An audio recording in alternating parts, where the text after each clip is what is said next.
जीवानूर screen share हो रही है।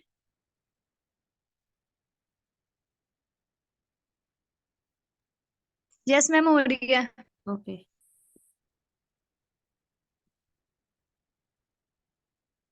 चले अभी करंट अफेयर जो है ना वो अगस्त का करते हैं। लास्ट हमने 2 मंथ का कर लिया है और अब इसका करते हैं, ठीक है। Which country won the Asian junior squash under 13 title in 2023?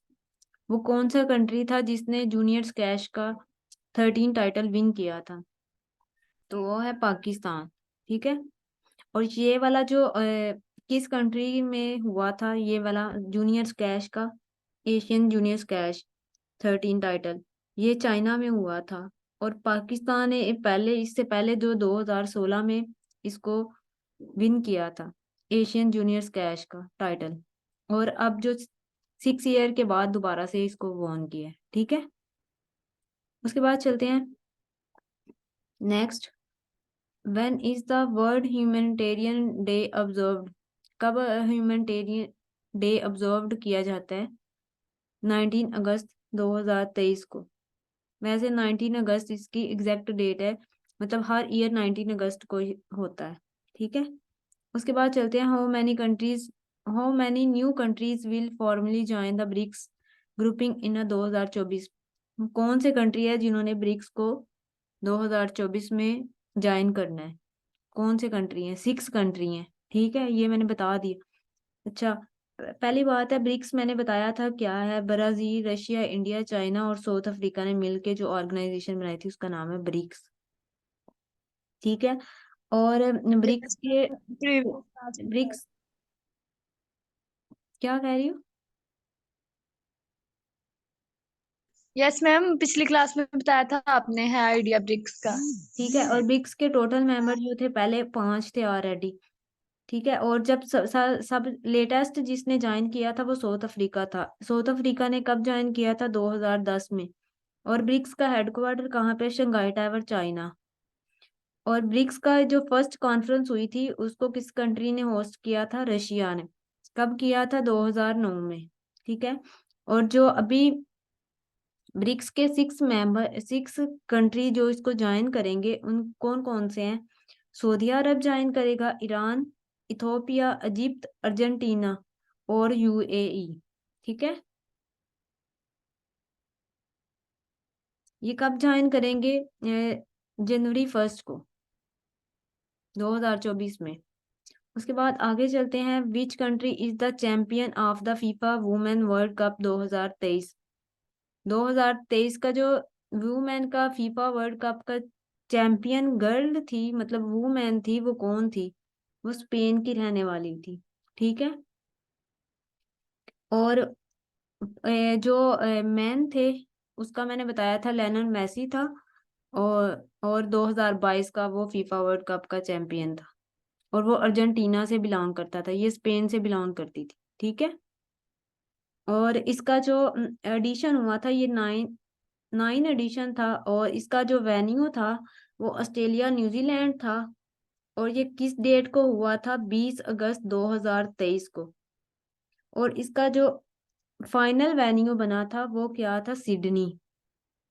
और इसमें जो रनर अप टीम थी वो इंग्लैंड थी। और जिसने चैंपियन टाइटल विन किया था वो स्पेन की टीम थी, ठीक है। और जो इसमें थर्ड पोजीशन थी वो स्वीडन की थी। और इसमें टोटल जो टीम जिन्होंने पार्टिसिपेट किया था वो 32 टीम्स थी। और 64 मैचेस हुए थे।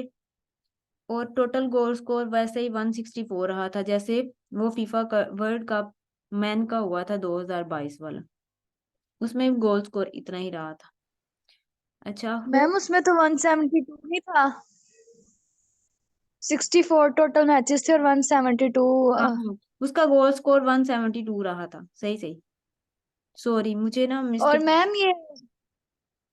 क्या कह रही? मैम ये स्टार्ट कब से हुआ था वुमेन वाला फीफा वर्ल्ड कप?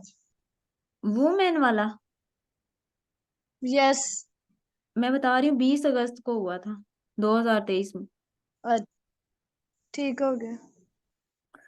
अच्छा, who remained the top scorer of FIFA women world Cup 2023? कौन सी वो टॉप स्कोरर वुमेन रही थी जिसने फीफा वर्ल्ड कप को में सबसे ज्यादा स्कोर किया था 2023 में? हिनाता मेजवा इसका नाम है, और ये जापान से बिलोंग करती थी। इसने 5 गोल्स किए थे। आगे चलते हैं। Who won the best player award किसको मिला था फीफा वुमेन वर्ल्ड कप 2023 में? इटाना बोनमैटी को। ये कहाँ से बिलोंग करती थी? ये स्पेन से बिलोंग करती थी।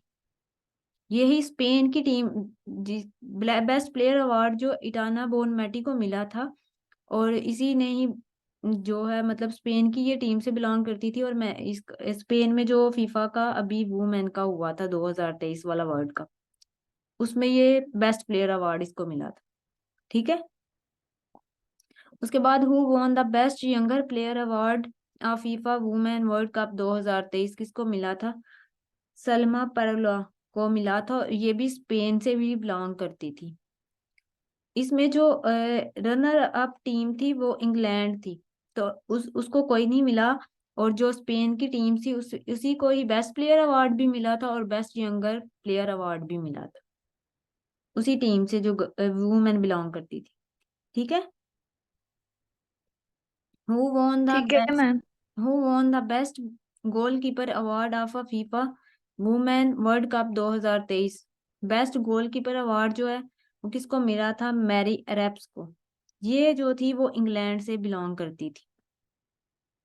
ठीक है। जो रनर अप टीम थी उससे बिलोंग करती थी। उसके बाद which country has won Asian hockey champion trophy 2023? वो कौन सी कंट्री थी जिसने Asian champion hockey hockey champion की ट्रॉफी विन की थी? वो इंडिया था। और इसमें जो रनर अप था वो मलेशिया था। ये कब हुआ था मैच? इसका 12 अगस्त 2023 को।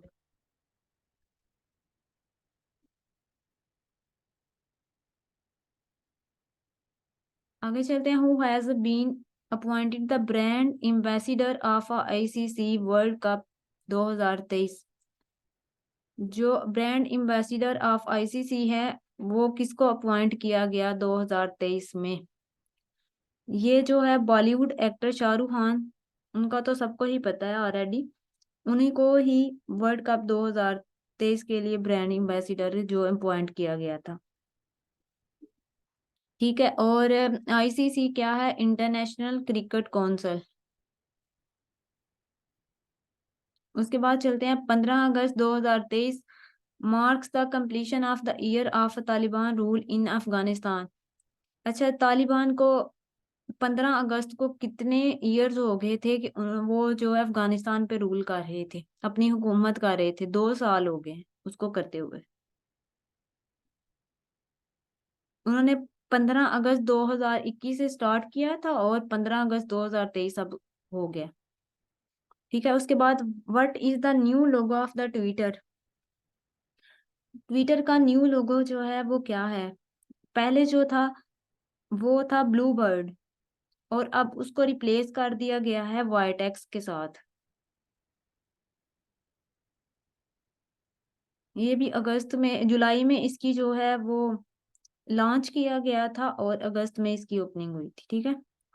ट्विटर को लोगो मिल गया था वाइट एक्स। उसके बाद है हु हैज ठीक है। Become the footballer players which the most goal through header?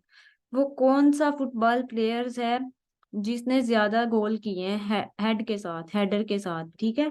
Cristiano Ronaldo. ये किधर से बिलोंग करता था? ये पुर्तगाल से बिलोंग करता है। अच्छा, और इसने कितने गोल्स किए थे? 145 गोल्स जो हेड के साथ किए। और इसका जो ये सबसे हाईएस्ट गोल स्कोर रहा है इसका हेड के साथ करने। ठीक है। उसके बाद चलते हैं आगे।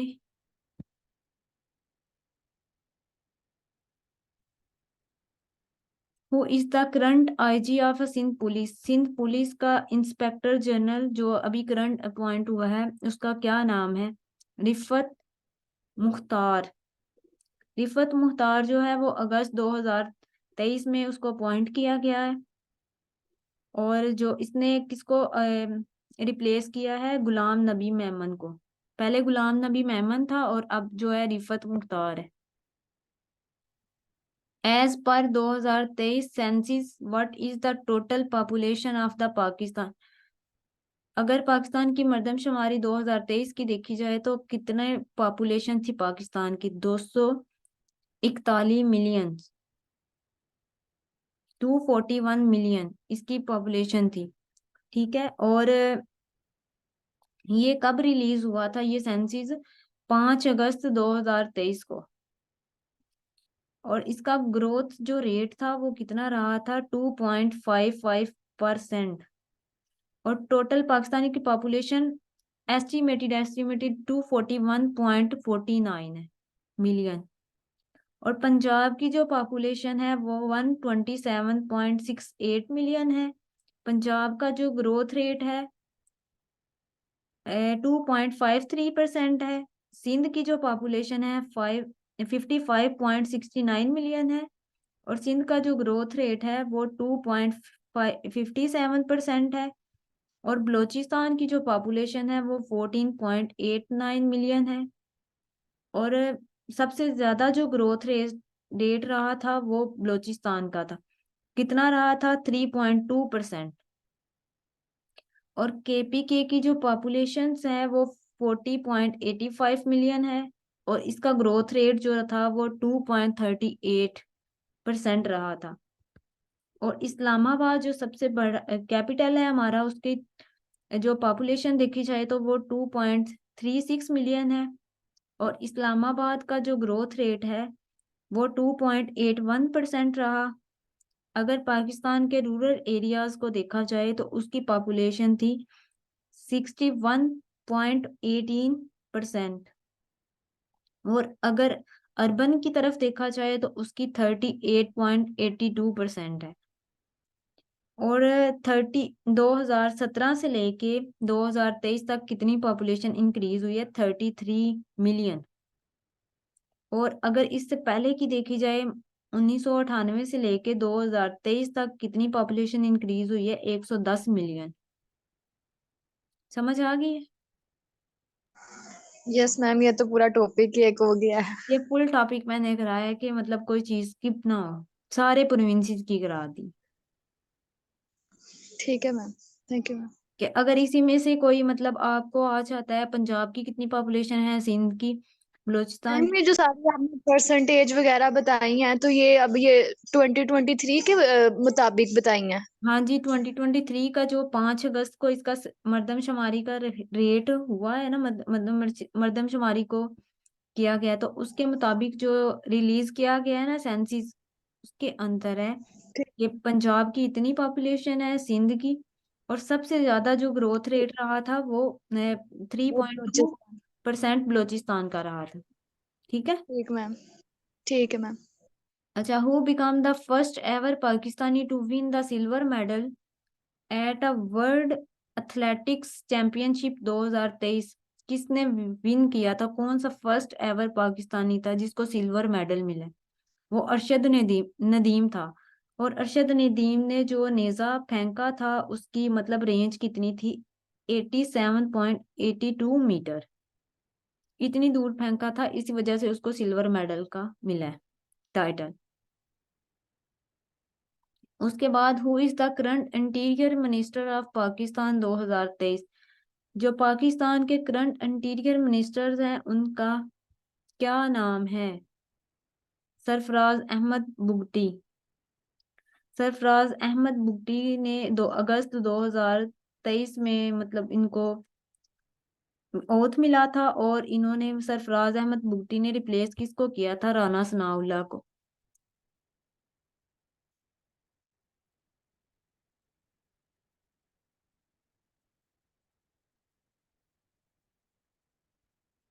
विच of the following current chief. अच्छा, जो इससे पहले कराया गया ना यहाँ तक, एक मिनट,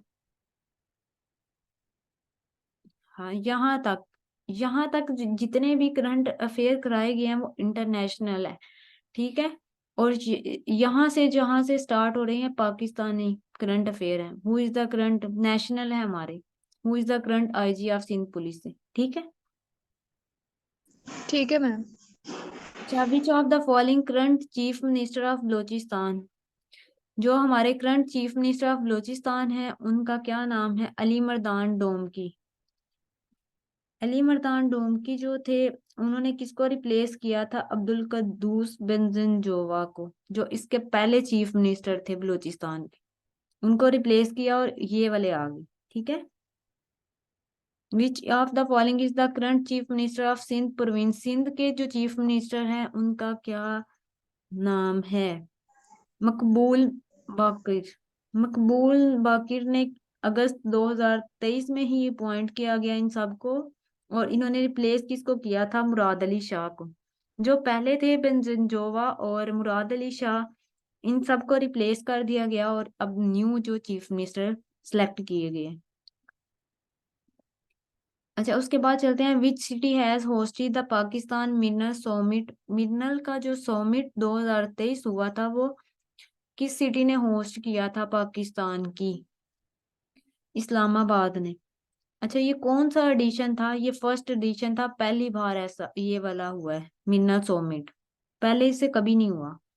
अच्छा, इसका वेन्यू जो था वो इस्लामाबाद था। ये किस डेट को हुआ था? 1 अगस्त 2023 को। इसको होस्ट किसने किया था? गवर्नमेंट ऑफ पाकिस्तान ने। और इसके जो चीफ गेस्ट थे वो कौन थे? शहबाज शरीफ। अच्छा, इसका एक थीम भी था, ये अक्सर पूछ लेता है कि इसका थीम क्या था। इसका थीम था dust to development investment opportunities in Pakistan. अच्छा, उसके बाद who is the president federal minister of repeat law? कर दें? क्या कह रही है? मैम उसका वो जो थीम था वो रिपीट कर दें, मुझे आवाज नहीं आई। Dust to development investment opportunities in Pakistan. उसके बाद who is the president federal minister of law और जस्टिस इन पाकिस्तान 2023। वो कौन से president federal minister of law और जस्टिस के थे? उनका क्या नाम था? अहमद इरफान असलम। जो अहमद इरफान असलम है, इनको 2000 अगस्त में ही अपॉइंट किया गया और इन्होंने रिप्लेस किसको किया था? आजम नजीर को। आजम नजीर इससे पहले थे, ये रिप्लेस करके अहमद इरफान असलम आ गए, लॉ और जस्टिस के फेडरल मिनिस्टर हैं। उसके बाद which of the following receive the pride of performance award in August 2023। अगस्त 2023 में प्राइड परफॉर्मेंस अवार्ड जो है वो किसको दिया गया था? अरूज आफ्ताब को। अच्छा, अरूज आफ्ताब जो थी, इसको एक पहले भी अवार्ड मिल चुका है, ग्रैमी अवार्ड। इन्होंने ग्रैमी अवार्ड जो था वो अरूज आफ्ताब ने विन किया था। ठीक है, 14 अगस्त 2023 को। और इनको यूएसए वाशिंगटन में भी इनको एक अवार्ड मिला था। जो इनको यहाँ पे मिला है अवार्ड, प्राइड ऑफ परफॉर्मेंस। ठीक है, वो 14 अगस्त को मिला। और जो president pride of performance award मिला था, वो वाशिंगटन में मिला था अरूज आफ्ताब को। मैम रोज आफ्ताब की थोड़ी सी बायोग्राफी भी बता दें, मुझे नहीं पता इन्होंने क्या किया है।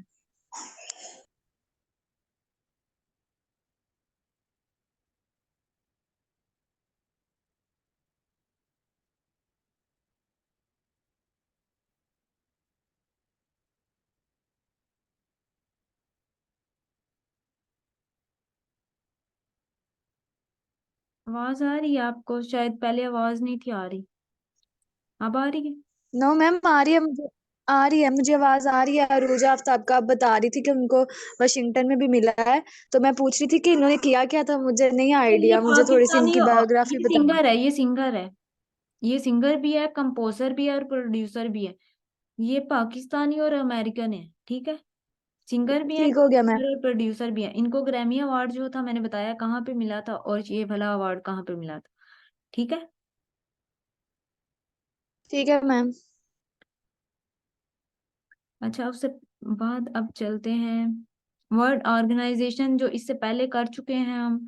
अब न्यू से जो वर्ल्ड ऑर्गेनाइजेशन है, अभी हमने करंट अफेयर इंटरनेशनल और नेशनल किया, अब जो हम करेंगे वो है वर्ल्ड ऑर्गेनाइजेशंस जो हमारी हैं, ठीक है। Okay ma'am.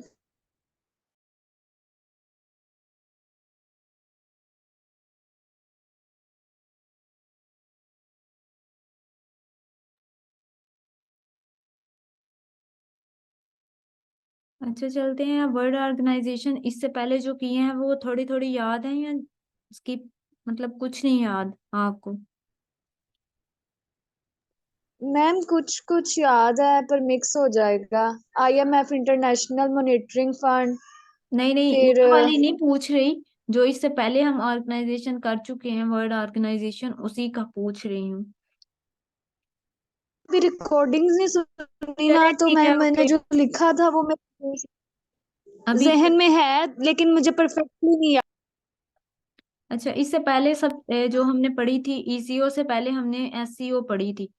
एससीओ का मैंने बताया था शंघाई कोऑपरेशन ऑर्गेनाइजेशन है, और जो शंघाई कोऑपरेशन है उसको कब फॉर्म बनाया गया था, 15 जून 2001 को बनाया गया था। इसका यस हेडक्वार्टर मैम, ये भी जो था याद है। वो बीजिंग चाइना था, और इसके मेंबर जो थे वो हाँ। 8 थे, और इसके ऑब्जर्वर जो थे वो 4 थे। और पाकिस्तान ने इसको कब ज्वाइन किया था, 9 जून 2017 को। अब चलते हैं ईसीओ की तरफ जो आज वाली है। ईसीओ जो है वो इकोनॉमिक कोऑपरेशन ऑर्गेनाइजेशन है। अच्छा एक और चीज बता दो, ईसीओ का जो ओल्ड नेम है वो क्या था? आरसीडी। आरसीडी क्या है? रीजनल कोऑपरेशन डेवलपमेंट, इसका ईसीओ का ओल्ड नेम है। वो कब बनी थी? 1964 में उसको बनाया गया था, लेकिन उसको डिसॉल्व कर दिया गया था 1979 में। फिर जब ईसीओ है, ईसीओ को कब बनाया गया था, मतलब कितने साल फिर नहीं ऑर्गेनाइजेशन को, तकरीबन 5 साल फिर नहीं चली ये वाली ऑर्गेनाइजेशन, उसके बाद जो है वो ईसीओ इसका न्यू नेम रखा गया। अच्छा ईसीओ जो है वो इसको कब बनाया गया था? 1985 में। किसने बनाया था? ईरान, पाकिस्तान और तुर्की ने मिलकर बनाया था ईसीओ को। अच्छा ये इसका जो हेडक्वार्टर है वो कहाँ पे है? तेहरान, ईरान में है। इसके जो ऑब्जर्वर हैं वो नहीं है, जिनके होते हैं मैं बता देती हूँ, ठीक है। और ऑब्जर्वर जो इनके होते हैं ना, किसी के बहुत ज्यादा ऑब्जर्वर मेंबर होते हैं तो फिर बताए नहीं जाते, ठीक है। आवाज आ रही है महानूर? यस मैम, आ रही है। अच्छा, इसकी मैं फुल डिटेल आपको बता रही हूँ कि इसका पहले नाम आरसीडी था, अब ईसीओ हो गया। ईसीओ जो थी उसको 1985 में किया गया, और हेडक्वार्टर तेहरान ईरान है, मेंबर 10 है। पाकिस्तान ने इसको कब ज्वाइन किया था? 1985 में ही। और क्योंकि ये पाकिस्तान ने ही मिलके बनाई थी, पाकिस्तान, ईरान और तुर्की ने, इसी वजह से। अच्छा अब चलते हैं सेकंड की तरफ। नैम, नैम क्या है? ये भी एक तरह की ऑर्गेनाइजेशन है, नॉन अलाइंड मूवमेंट, ठीक है। इसके कितने मेंबर थे? 120 मेंबर्स थे नैम के, और इसके ऑब्जर्वर कितने थे? 17। क्या इसकी बताइए आपने फॉर्म। Non aligned movement. ठीक है मैम। और इसके जो मेंबर कंट्री थे वो 120 थे, और जिसके इसके ऑब्जर्वर कंट्री थे वो 17 थे। अच्छा एक और चीज बता दूं कि इसकी ऑब्जर्वर ऑर्गेनाइजेशन भी थी, वो कितनी थी? 10, 10। हेडक्वार्टर कहाँ पे था? इंडोनेशिया में, नैम का जकार्ता में, सेंट्रल जकार्ता में। और पाकिस्तान ने कब इसको ज्वाइन किया था? 1979 को। उसके बाद चलते हैं आसियान की तरफ। आसियान ऑर्गेनाइजेशन है, क्या है? इसका मैं एसोसिएशन। बताऊं अगर मेरा हुआ तो। क्या कह रही है? इसका मैं बताऊं, शायद मेरा करेक्ट हो, ये मैंने याद की थी। मेरा टेस्ट भी हो जाएगा। बता दे बता दे। ये association of south east Asian Nations. हाँ सही है, आसियान। और इसके जो इसको कब बनाया गया था? 8 अगस्त 1967 को, आसियान को। और इसके जो हेडक्वार्टर है वो वो इंडोनेशिया जकार्ता, जकार्ता, इंडोनेशिया में था। इंडोनेशिया जकार्ता था। और इसके जो मेंबर कंट्री थे वो 10 थे। और जो ऑब्जर्वर थे इसके वो 2 थे। और पाकिस्तान ने इसको कब ज्वाइन किया था, इसका कोई आइडिया नहीं। ठीक है, मेरे आई आई थिंक इसको ज्वाइन नहीं किया आसियान को पाकिस्तान ने। उसके बाद चलते हैं, ठीक है मैम। जिनको ज्वाइन किया है ना पाकिस्तान ने, वो मैंने ऑलरेडी बता दिए। उसके बाद चलते हैं आईएमएफ की तरफ। आईएमएफ जो है इंटरनेशनल मॉनेटरी फंड, और ये जो है इसको कब बनाया गया था, 27 दिसंबर 1945, 1945 में। इसका जो हेडक्वार्टर था वो वाशिंगटन डीसी था। इसके मेंबर्स जो कंट्री हैं वो 190 है। पाकिस्तान इसको कब ज्वाइन किया था, आईएमएफ को, 11 जुलाई 1950 को। और इसके आईएमएफ के ऑब्जर्वर कंट्रीज कितने हैं, 7। कौन से हैं, Cuba, north Korea, Monaco, Taiwan और वेतिसन सिटी, आईएमएफ के। ठीक है, मैम इसके मेंबर कंट्री 189 नहीं थे कि 190 है? 190 है आईएमएफ के। एक न्यू आ गया इस, ठीक है। पहले 189 थे आईएमएफ में। ठीक है मैम।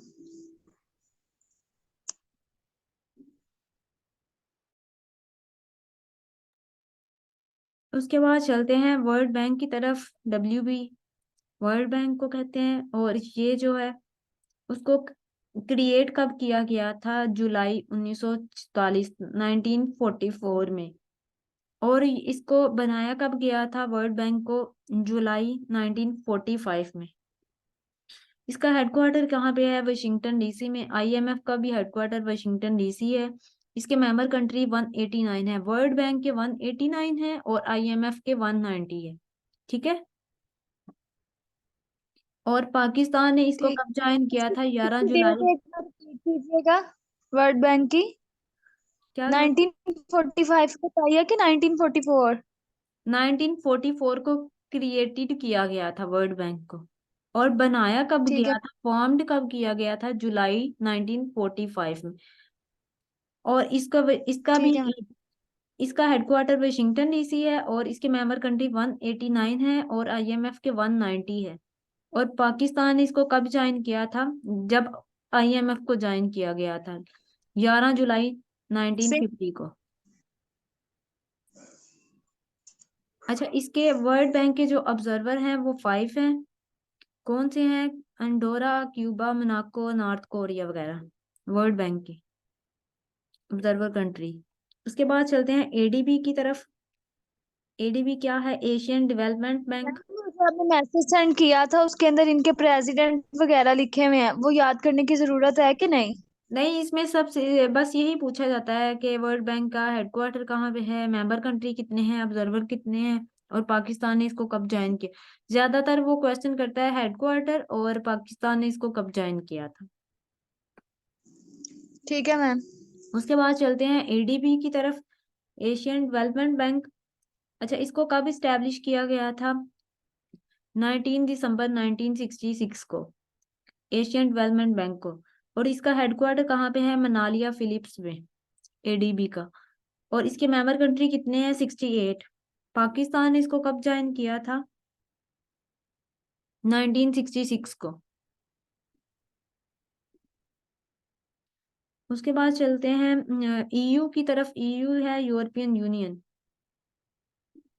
और इसको एस्टेब्लिश कब किया गया था, 1 नवंबर 1993 को। इसका हेडक्वार्टर कहाँ पे है, ब्रसल्स, बेल्जियम। इसके मेंबर कंट्री कितने हैं, 27 थे पहले, अब 28 हो गए ईयू के। और इसका न्यू मेंबर कौन सा बना था, क्रोएशिया, जुलाई 2013 में बना था ईयू का। और इसके, मैम क्रोशिया किसका सिटी है, कनाडा का के?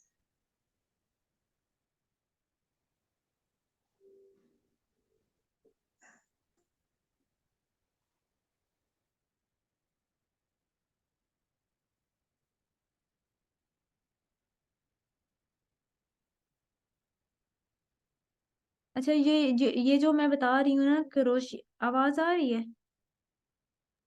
यस मैम, अब भैया पहले रुक गई थी। अच्छा, ये क्रोशिया जो है वो साउथ ईस्ट यूरोप में लोकेटेड है।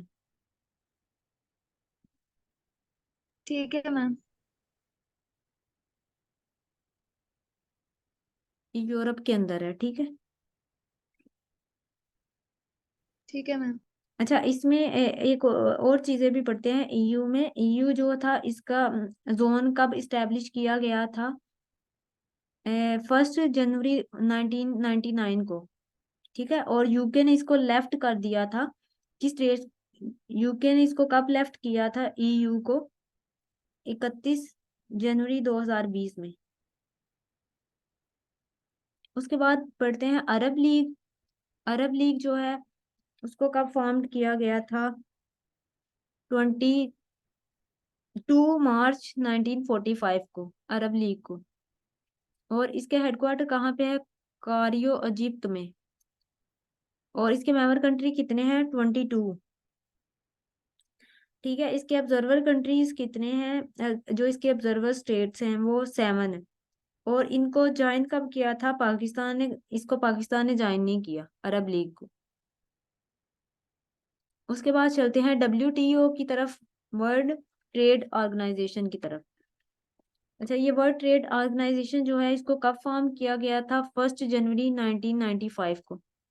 अच्छा, इसका हेडक्वार्टर कहाँ पे है? जिनेवा, स्विट्जरलैंड में, WTO का। इसके मेंबर कंट्री कितने हैं? 164। इसके ऑब्जर्वर कितने थे? 25। और इसको पाकिस्तान ने कब ज्वाइन किया था WTO को?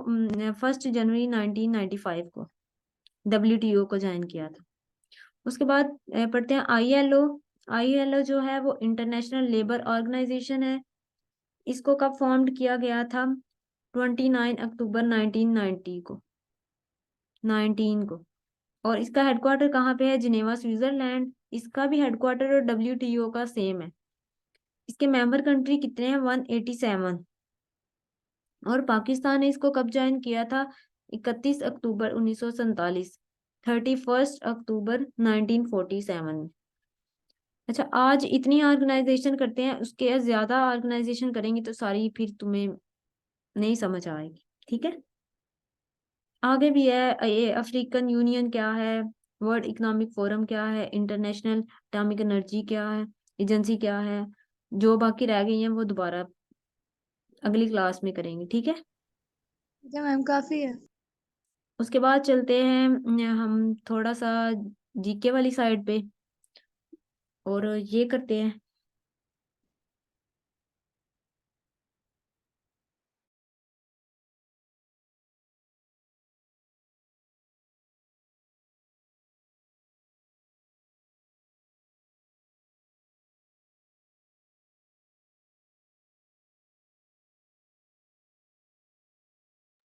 अच्छा, ये ना कुछ EDS एब्रीवेशंस हैं जो हमारे पेपर में आ जाती हैं और वो पूछता है, तो हम वो करते हैं EDS की एब्रीवेशन, ठीक है।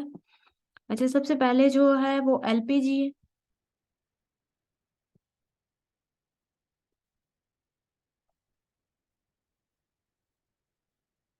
1 मिनट। अच्छा, सबसे पहले जो LPG जो है वो लिक्विफाइड पेट्रोलियम गैस को कहते हैं।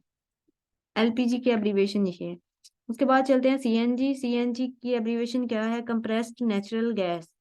उसके बाद RNA राइबो न्यूक्लिक एसिड को कहते हैं। उसके बाद DNA deoxyribonucleic acid. उसके बाद RBC रेड ब्लड सेल्स। उसके बाद ATP adenosine triphosphate. ECG electrocardiogram. CFC chlorofluorocarbon. AIDS acquired immune deficiency syndrome. PVC polyvinyl chloride. उसके बाद आता है laser, light amplification stimulated emission radiation. STP standard temperature pressure. BTU British thermal unit. LED liquid light LED light emitting diode. LCD liquid crystal display. उसके बाद AMU atomic mass unit, EMF electromotive force, CRT cathode ray tube, CCTV closed circuit television, ABM anti ballistic missile.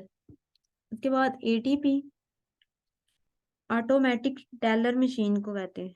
उसके बाद CD compact disc और DVD dynamic versatile disco. उसके बाद FM frequency modulation.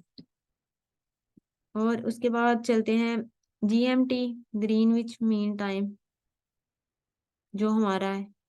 उसके बाद HIV human immune deficiency virus. उसके बाद ICU intensive care unit lidar radio detection and ranging. SMS short messaging services. IBM international business machine. अच्छा ये जो मैंने मैं एब्रीविएशन, क्या कह रही, रडार का दोबारा बताइएगा, रडार का। Radio detection and ranging. ठीक है। अच्छा ये जो एब्रीविएशन कराई है इसमें से दो तीन पूछ लेते हैं। ठीक हो गया मैम। कुछ और भी रहती हैं, वो भी करवा देती हूँ ऐसे ही। अच्छा रैम जो है वो हमारी, अच्छा SMS कर लिया, उसके बाद रैम करते हैं, रैम IBM भी कर लिया, उसके बाद रैम करते हैं, रैंडम एक्सेस मेमोरी। रोम जो है वो हमारी रीड ओनली मेमोरी होती है। उसके बाद आती है लैन लोकल एरिया नेटवर्क। उसके बाद वैन wide area network, CPU central processing unit को। WWW world wide web. उसके बाद चलते हैं BIOS BIOS basic input output system. HTML hyper text markup language को कहते हैं। उसके बाद HTTP hyper text transfer protocol. IBM international business machine. बस इतनी ही है, ये जो है मैंने करा दी है सारी, ये ही बस पेपर में पूछी जाती है। अच्छा एक और चीज हम कर लेते हैं, हम कैपिटल्स कर लेते हैं। वैसे भी 1 मिनट में क्लास एंड हो जाएगी। अगर कहती हो तो कैपिटल्स करवा देते हैं, नहीं तो फिर मैम रहने नेक्स्ट दो। क्लास, नेक्स्ट क्लास में करा लेंगे।